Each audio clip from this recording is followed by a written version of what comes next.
Somos Iglesia. La Iglesia es el nuevo pueblo de Dios, llamado a ser la luz del mundo y la sal de la tierra. En los vibrantes y vertiginosos tiempos de cambio que vivimos, los bautizados somos los testigos de la vida nueva, de justicia, de unidad y de paz que Cristo nos propone, por la fuerza de la fe luminosa, la esperanza inquebrantable y la caridad ardiente. La Iglesia Católica, cuerpo vivo de Cristo, nos señala la única opción por la verdad y nos presenta el ideal existencial más alto: Jesucristo, modelo de verdadera humanidad y camino seguro de salvación y de vida eterna. Tú eres Pedro, y sobre esta piedra edificaré mi iglesia, y el poder del mal no triunfará sobre ella. Somos Iglesia.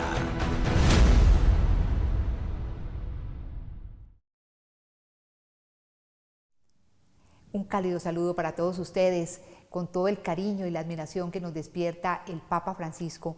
Hoy continuamos poniendo la lupa sobre esos grandes momentos a lo largo de sus 12 años de pontificado. Así que les damos las gracias por estar con nosotros y espero que se queden con este programa porque hay muchas cosas interesantes y bonitas que recordar. Padre, ¿cómo está?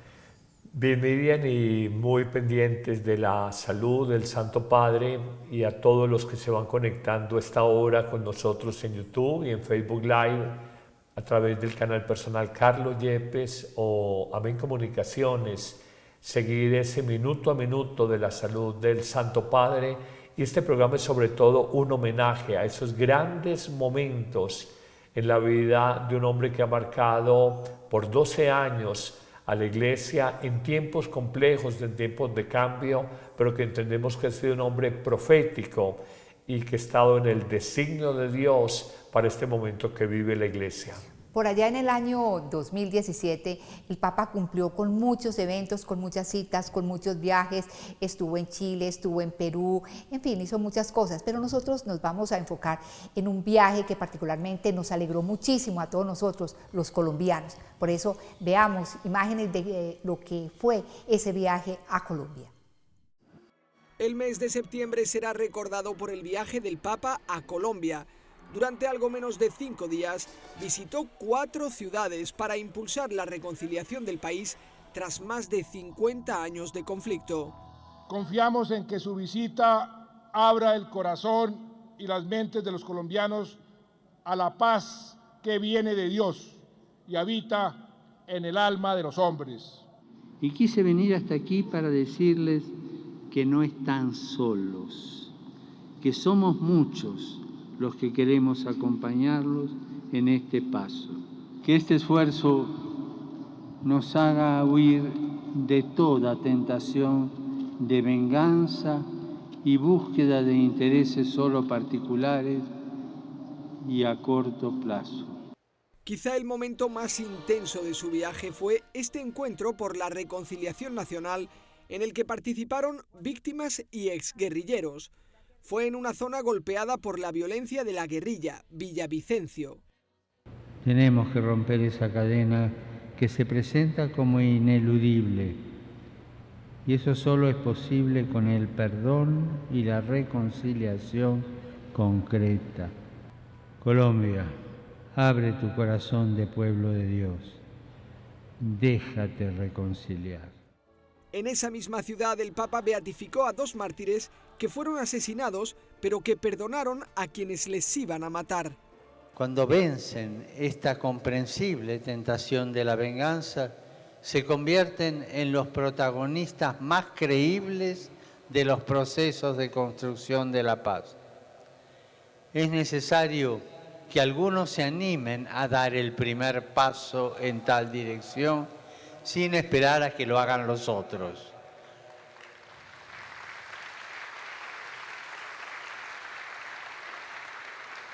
Basta una persona buena para que haya esperanza.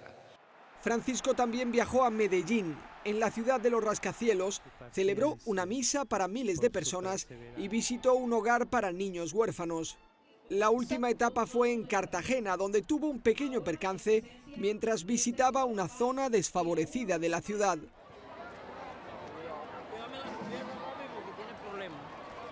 El golpe, aunque no fue grave, sí le dejó un moratón que le duró varias semanas. Padre Carlos, severo hematoma, ¿no? ¿Se dio contra el vidrio ahí del papamóvil? Parece que se dio contra el vidrio del papamóvil y recordamos este viaje, más allá de esta anécdota, porque fueron días muy bonitos donde el país quiso mirar en otra dirección, dejar las rencillas, y hoy, en el 2025, cuando tenemos más de 600 municipios con actores armados diversos, cuánto añoramos y cuánto anhelaríamos que viniera el Papa a ser sembrador de esa paz total que este gobierno actual ha propuesto, pero que ha sido tan esquiva, porque los actores armados, lejos de tomar esta propuesta del gobierno, tal vez se han aprovechado de la generosidad o de la ingenuidad, como la queramos llamar, se han fortalecido, y hoy vemos muchas zonas del país, el Chocó, Putumayo, Antioquia, Córdoba, el Catatumbo, donde hay mucha presencia de actores armados ilegales, y con dolor constatamos que nuestro país ha vuelto a épocas que no quisiéramos volver a recordar, de violencia, de extorsión, de inseguridad y de incapacidad de vivir unos con otros. Padre Carlos, él visitó la ciudad de Medellín, la ciudad donde nosotros hemos vivido, ¿no? Tanto usted, Padre Carlos, como yo, una ciudad que queremos mucho, y acá en la ciudad de Medellín visitó el Hogar San José. Aprovechemos para hacerle un pequeño homenaje al fundador de esta casa, que ha sacado de la indigencia, de la violencia a tantos niños y niñas, el padre Armando Santamaría. Monseñor Armando Santamaría, que murió hace pocos días, y fue un apóstol de la infancia, y lo reconocemos. Y vimos aquí en la ciudad de Medellín una misa también muy especial, como también en Cartagena, en las barriadas, en zonas pobres, y este encuentro de víctimas y victimarios en Villavicencio, y la beatificación de dos mártires, el padre Pedro María, el gran mártir de Armero, y Monseñor Jesús Emilio Jaramillo, que fue asesinado por las guerrillas de Arauca, siendo obispo allá, precisamente por promover la paz. Estos actores armados nunca entendieron el mensaje, fue torturado y asesinado. Es que, por cierto, han sido muchos los sacerdotes, los religiosos consagrados que han sido víctimas de la guerrilla, de estos grupos armados en Colombia, ¿no? Sí, recordamos otro obispo, Monseñor Isaías Duarte Cancino. Nuestro país que amamos, desafortunadamente está signado por una historia de violencia, y el Papa, como un gesto especial, quiso dedicarle 5 días a nuestro país, y al final recuerdo, viendo la calidez, el amor, la ternura con la que la gente lo acogió. Se le veía cansado porque venía de otros países atrás, como Perú, y él dijo: me ha hecho mucho bien venir a Colombia. Me han hecho mucho bien, y agradezco mucho a los colombianos el calor humano que me han brindado. Es que, entre otras cosas, el Papa parece de teflón. Bueno, y como lo fue también Juan Pablo II, no tanto Benedicto, porque él no tuvo tantos viajes, pero es que parecen que no se cansaran, eso pasan de un acto a otro, y todo el día, impresionante. Bueno, padre, ¿cuándo inició la pandemia?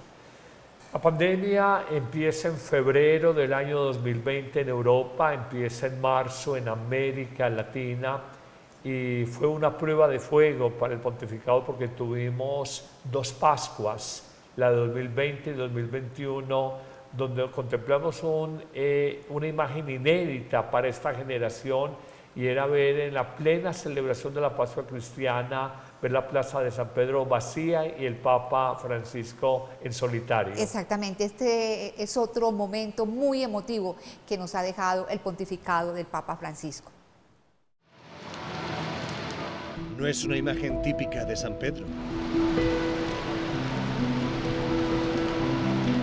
Quizá era la primera vez en la historia que un pontífice caminaba solo bajo la lluvia ante una plaza absolutamente vacía. Pero era una situación histórica, una pandemia mundial. Por eso el Papa anunció que realizaría un gesto extraordinario, la bendición Urbi et Orbi, reservada para ocasiones especiales como la Navidad o la Pascua. 2 imágenes religiosas le acompañaron durante la ceremonia. Uno era el crucifijo de la iglesia de San Marcello al Corso en Roma, que en 1522 fue sacado en procesión por las calles de la ciudad eterna para rezar por el fin de la peste. La otra imagen era el antiguo icono de la patrona de Roma, la Salus Populi Romani, salvación del pueblo romano. Antes de la bendición, el Papa reflexionó sobre lo que la pandemia estaba poniendo de manifiesto, la fragilidad. La tempestà smaschera la nostra vulnerabilità e lascia scoperte quelle false e superflue sicurezze in cui abbiamo costruito le nostre agende, i nostri progetti, le nostre abitudini e priorità. Luego impartió la bendición con la Eucaristía desde el atrio de la Basílica de San Pedro.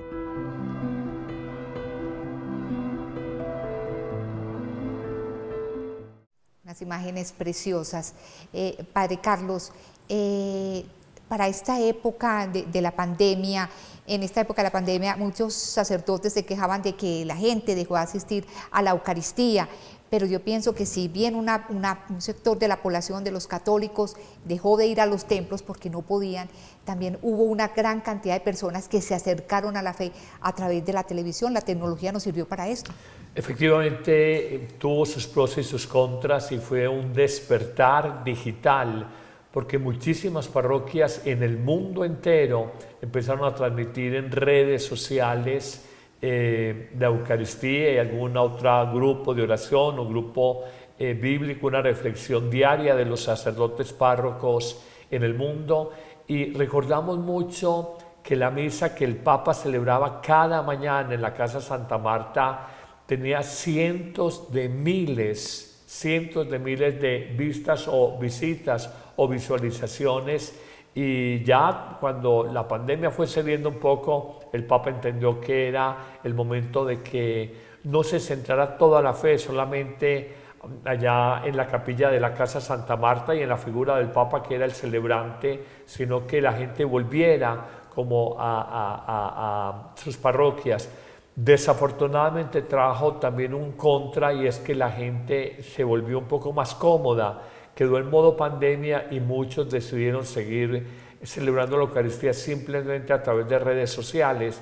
Y no olvidemos que una Eucaristía por medios digitales es un servicio de evangelización, pero no reemplaza ni mucho menos la presencia necesaria con la asamblea celebrante con la que compartimos, nos damos la paz y demás, y sobre todo no reemplaza el comulgar, el comer fraternalmente el cuerpo vivo de Cristo. Eso nunca lo podremos hacer de manera digital. Es una invitación para que no quedemos como en modo pandemia y que hoy, después de varios años de haber terminado la misma, retomemos de alguna manera la fuerza de la vida y el gran don que Cristo ha dejado a la Iglesia, que es la Eucaristía. La Eucaristía hace que seamos la Iglesia, el cuerpo vivo de Cristo, y la Iglesia en la fe y en la comunidad eclesial es que se celebra, permítame la expresión, se construye, se fabrica, se hace presente en la Eucaristía el gran don de Cristo. Padre, en el 2023 se cumplieron 10 años del pontificado del Papa Francisco. ¿Qué cambió o qué no cambió en la Iglesia durante esa década? Vean ustedes. El hecho de no vivir en los apartamentos pontificios o el viajar en coches de baja gama no son meros gestos de galería. Han marcado todo un estándar de comportamiento social que influye en toda la Iglesia católica. El ejemplo de compartir comida con los pobres o de privilegiar sus visitas a refugios de inmigrantes o enfermos han reforzado una prioridad. También el hecho de desplazarse a los países más pobres del mundo o lugares de alto riesgo, como Irak o Sudán del Sur, ha cambiado la Iglesia. El continente donde más ha crecido el número de católicos en los últimos años es África, donde el pontífice se ha esforzado por viajar pese a las dificultades logísticas. En el Vaticano es también toda una novedad contar con mujeres de prestigio en puestos de gobierno. Religiosas y laicas han ocupado con Francisco espacios relevantes, como la francesa Nathalie Becquart, su secretaria del Sínodo de los Obispos. También la número 2 en el gobierno del Estado Ciudad del Vaticano es una mujer, la religiosa Raffaella Petrini. Son nombramientos que han ido más allá de las palabras, que han roto con tradiciones de siglos y que manifiestan una tendencia que no tiene vuelta atrás. La gestión económica, poco transparente y dividida en numerosos centros de decisión, se ha centralizado. En la actualidad, cualquier contratación debe superar un concurso público y nadie tiene plena capacidad de decisión sobre los fondos. Una reforma económica forzada por gestiones de dudosa legalidad que actualmente juzgan los tribunales del Vaticano. El impulso a la lucha contra los abusos sexuales también ha transformado el modo de gestionar estos delitos en la Iglesia. Los protocolos y las normativas se han hecho más exigentes a todos los niveles. Aún así, el caso de Marko Rupnik ha puesto en evidencia que aún queda terreno por avanzar en cuanto a transparencia y determinación en este terreno. Otro de los espacios donde se han dado avances significativos en estos años es en el diálogo con cristianos no católicos y con representantes de otras religiones. El reciente viaje a Sudán del Sur con los líderes de las iglesias anglicana y escocesa es un buen ejemplo, pero también el hecho de firmar con el gran imán de Al-Azhar en 2019 el documento sobre la fraternidad humana. La sinodalidad es otro de los aspectos novedosos de estos últimos años. El Papa promueve una iglesia con más participación de los fieles, en la que haya espacio para todos. Una apertura que también tiene su lado negativo, con determinadas propuestas, como la del sínodo alemán, que el Vaticano juzga que ponen en peligro la unidad de la Iglesia.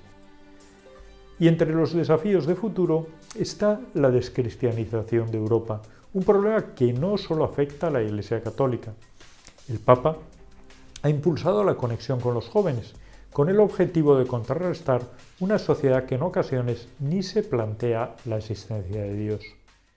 El presentador hablaba de Raffaella Petrini como la segunda mujer importante dentro del gobierno del Vaticano. Pues hoy en día es la primera, ¿no?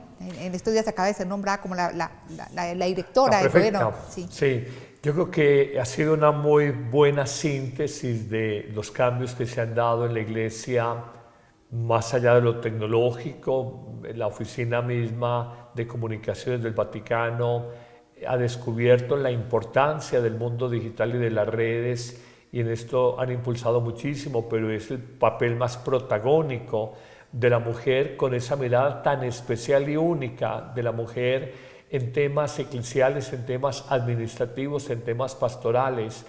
La búsqueda de una total transparencia, cero corrupción a nivel de abusos sexuales, a nivel administrativo y financiero, que esto es muy importante, que generaba, digamos, desconfianza en los fieles. El Papa ha buscado esa cero tolerancia en el caso de clérigos y la total transparencia en el manejo de las finanzas públicas, con casos muy sonados como el del cardenal Angelo Becciu, defenestrado en su momento por el Papa por el mal manejo de una compra inmobiliaria en un barrio londinense. Pero el Papa ha hablado de el importante director de noticias de Rome Report, nos habla directamente del tema del diálogo interreligioso, nos habla de la sinodalidad, la mayor participación del pueblo de Dios en todas las decisiones importantes de la Iglesia, y nos ha señalado lo que es cierto. El Papa ha optado por las periferias en vez de los centros de poder en sus visitas apostólicas y, digámoslo, en el nombramiento de cardenales en el gobierno universal de la Iglesia. Como nunca en la historia hemos tenido una participación mucho más global, más universal de jerarcas que van a dar una mirada no desde el centro, no eurocéntrica, sino desde todos los rincones, Asia, África, Oceanía, América, Norteamérica, lógicamente Europa. Entonces creo que ha sido un Papa revolucionario, amén de que ha sido también llamado el Papa de la Misericordia, convocó el año jubilar de la Misericordia, un año extraordinario. Ha sido el Papa que ha propulsado todos los proyectos de paz, y le duele toda esta guerra, tercera guerra mundial fragmentada. Es el Papa que busca que la Iglesia sea más misionera, que salga de su apatía, que salga de su indiferencia, que salga de su encerramiento, de su aislamiento y se conecte más con las necesidades de los hombres de hoy. Así es, gracias a sus palabras, gracias a sus gestiones, ha logrado poner los reflectores, que los reflectores estén sobre los pobres, los inmigrantes, los internos en las cárceles y muchas otras personas, ¿no? Sí, definitivamente es poner, él dice, el pobre es la llaga, es la carne viva de Cristo, la llaga donde está Cristo. Está muy bien, porque creo que una sociedad como la nuestra, donde el dinero está al centro de la vida, el capital, la economía, la productividad, la eficiencia, ha generado multitudes de explotados, de marginados, de excluidos, de lo que él llama también la cultura de la cancelación, de cancelados, y en el fondo es decir, ellos son importantes para el Evangelio, son importantes para Cristo, por eso son importantes para la Iglesia y deben de ser importantes para la humanidad. Son múltiples, digamos, los aportes que ha hecho el Santo Padre a la Iglesia, pero su gestión, su trabajo no ha estado exento de polémicas y demás. Veamos ya en el 2024 qué había pasado. El 2024 en el Vaticano empezó con revuelo ante el anuncio de la posibilidad de bendecir a parejas del mismo sexo. La nueva norma generó rechazo en parte de la Iglesia y muchas conferencias episcopales que se acogieron a la posibilidad de no hacerlo. Ha habido una innovación magistral, una innovación en la manera de entender las bendiciones. El Papa ha querido ampliar la comprensión de las bendiciones para desarrollar su riqueza pastoral. Es decir, ayuda a entender que hay bendiciones que no confirman, no sancionan, no consagran, no justifican nada. Son solo una oración del ministro para expresar la ayuda de Dios para seguir viviendo. El Dicasterio para la Doctrina de la Fe tuvo mucho protagonismo en este año. Publicó un documento sobre la dignidad humana en el que, entre otras cosas, rechazaba la práctica de los vientres de alquiler o las intervenciones de cambio de sexo. Fue un año de muchos encuentros también de primer nivel político. El Papa se vio con el nuevo presidente argentino, Javier Milei.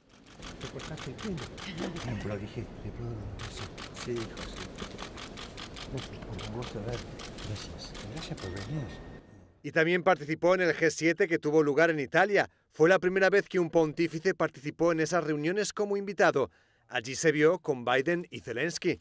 Para el presidente ucraniano, ese viaje fue fundamental para insistir en la necesidad de recibir ayuda militar. El pontífice se mostró muy activo durante todo el año, reformó los funerales de papas y en las sucesivas entrevistas que fue dando también confirmó qué línea iba a adoptar con respecto a cuestiones delicadas, como una posible reforma del cónclave. No hay nada. Todos los papas han reformado el cónclave, todos. Yo todavía no lo reformo, porque me parece una cosa secundaria. Se especulaba sobre si Francisco iba a conceder a mujeres la posibilidad de entrar en la Capilla Sixtina. De hecho, en el Sínodo de Obispos ya había concedido a varias mujeres la posibilidad de votar. A pesar de la edad, en septiembre el Papa hizo el viaje más largo de su pontificado. Visitó Indonesia, Timor Oriental, Papúa Nueva Guinea y Singapur. Luego haría otras 2 visitas breves en Europa, para ir a Bélgica y Luxemburgo y también para visitar Córcega, este último viaje prácticamente en la vigilia de su cumpleaños número 88.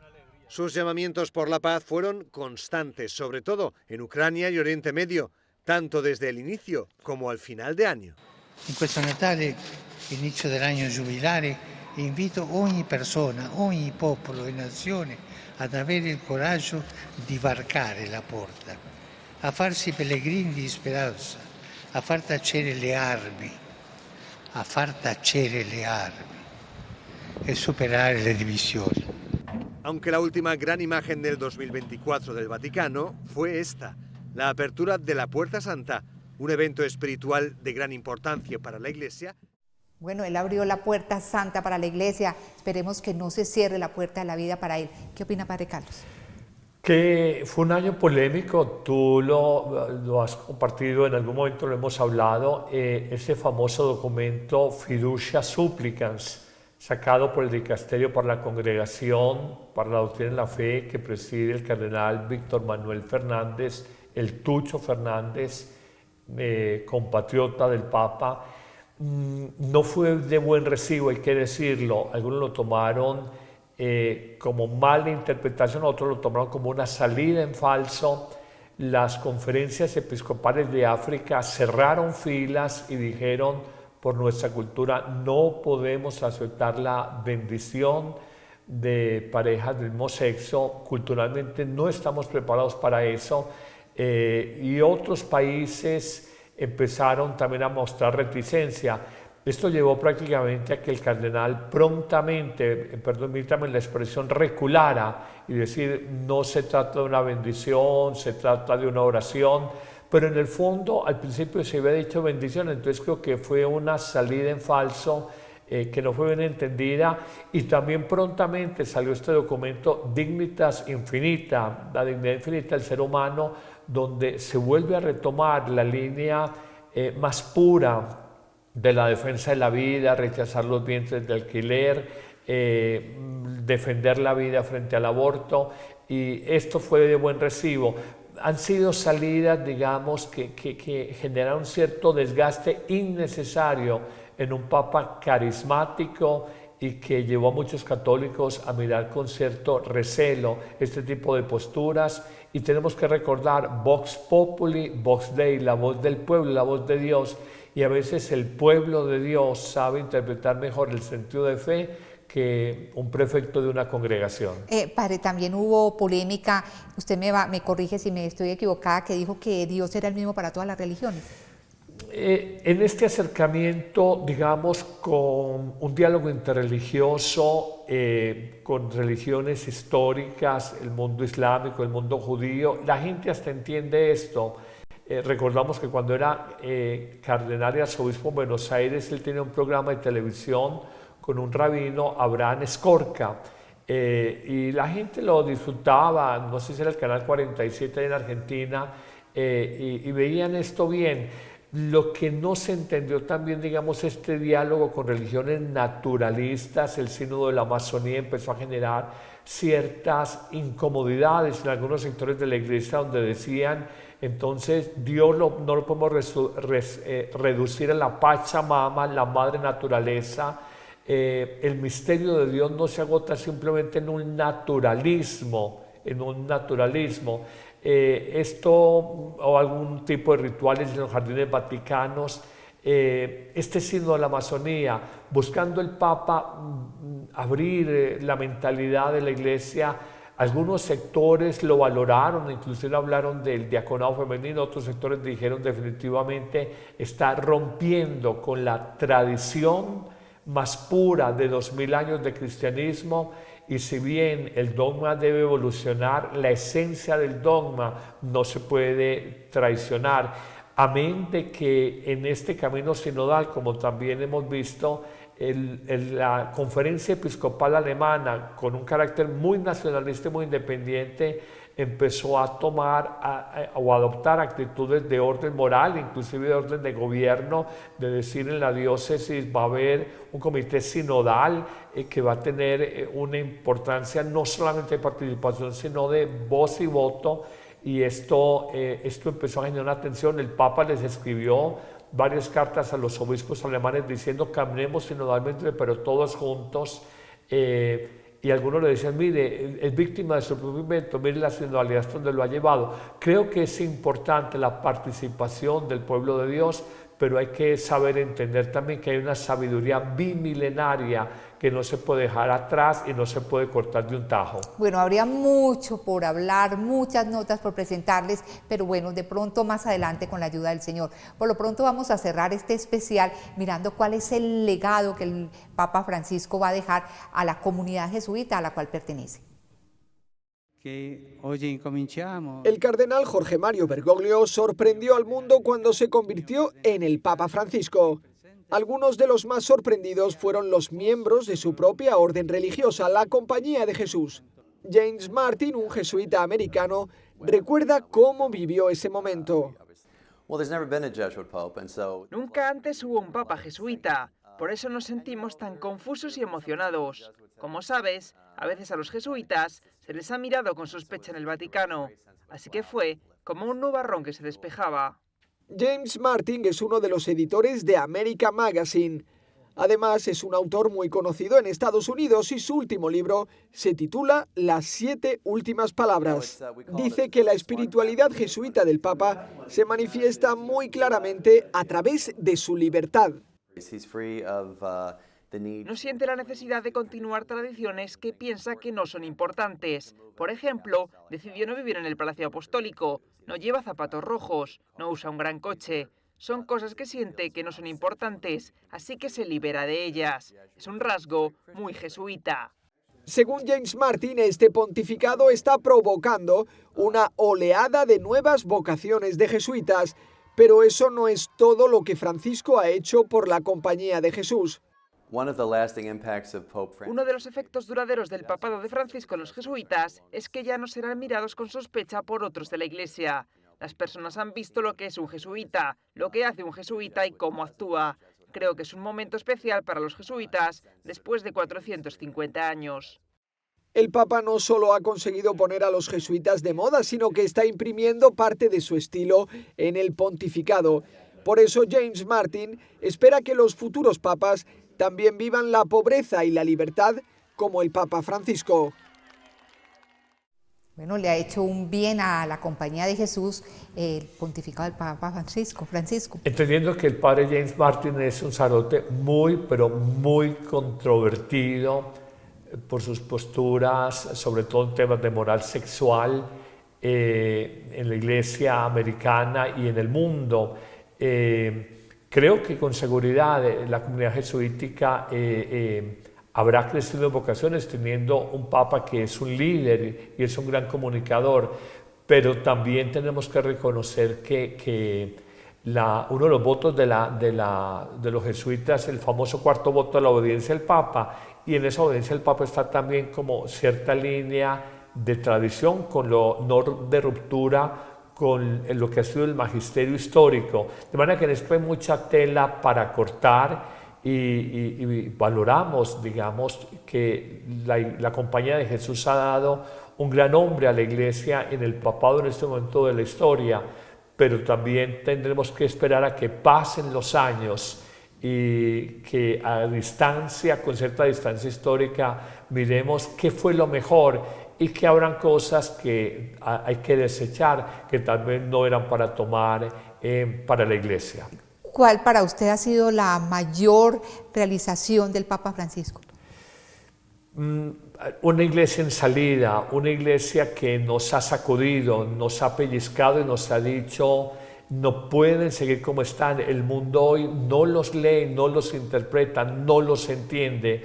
Un Papa que a través de no solo palabras, sino de gestos, de signos, de símbolos, nos ha dicho de todas las maneras: tenemos que hacer evangelización pastoral de una manera distinta, y esto tiene que partir de un acercamiento profundo a la cotidianidad y a los dolores de los hombres. Padre, un Papa que, como hemos visto en los últimos días, ha sufrido mucho, incluso a lo largo de su vida ha tenido varias dolencias, pero también un hombre que ha vivido con intensidad, que ha pasado por cosas que solamente las pasa él. Sí, cuando uno mira la historia de Benedicto XVI, de Juan Pablo II, del mismo Juan Pablo I, de Pablo VI, uno se da cuenta que detrás de ellos hay hombres únicos y que en el fondo los está acompañando el designio de Dios para llevarlos por encima de mil circunstancias adversas, a veces de intrigas humanas, de salir adelante. Yo sentí el llamado a la vida sacerdotal con ocasión de la venida de Juan Pablo II a nuestro país, a Colombia, y uno piensa, un hombre que vivió los rigores de la invasión de los nazis a Polonia, luego vivió el azote del marxismo en su natural país, en Polonia, mirar lo que vivió. Participó de alguna manera en el concilio, siendo un hombre ya conocedor de la iglesia a nivel global, porque era valorado, por lo menos como asesor de uno de los obispos, de los obispos participantes del concilio, y luego ser elegido tan joven, 58 años. Nadie esperaba, rompiendo una tradición de papas italianos, que un hombre venido de Polonia, del mundo eslavo, fuera papa y luego vivir también el drama del atentado en mayo 13 de 1981, la caída del muro de Berlín y de todo este sistema de repúblicas soviéticas socialistas, y el querer llevar la Iglesia al siglo XXI como lo logró Juan Pablo II, más allá de su debilitada salud. Fue el atleta de Dios, el papa de la familia, el papa de los jóvenes, el papa de las canonizaciones, el papa misionero, el papa de muchos documentos muy importantes, de manera que podemos decir que hemos tenido papas muy distintos y todos muy valiosos en diversos momentos históricos de la humanidad y de la Iglesia. Bueno, Padre Carlos, muchísimas gracias por la asistencia en este segundo especial sobre el Papa Francisco. A todos ustedes que nos han acompañado, muchísimas gracias, lo mismo que a Ron Report y a Main Comunicaciones, que han estado tan atentos a todo esto. Que tengan un resto de día muy feliz. Y oremos por este momento único que está viviendo la Iglesia, oremos a Dios. El Señor los bendiga.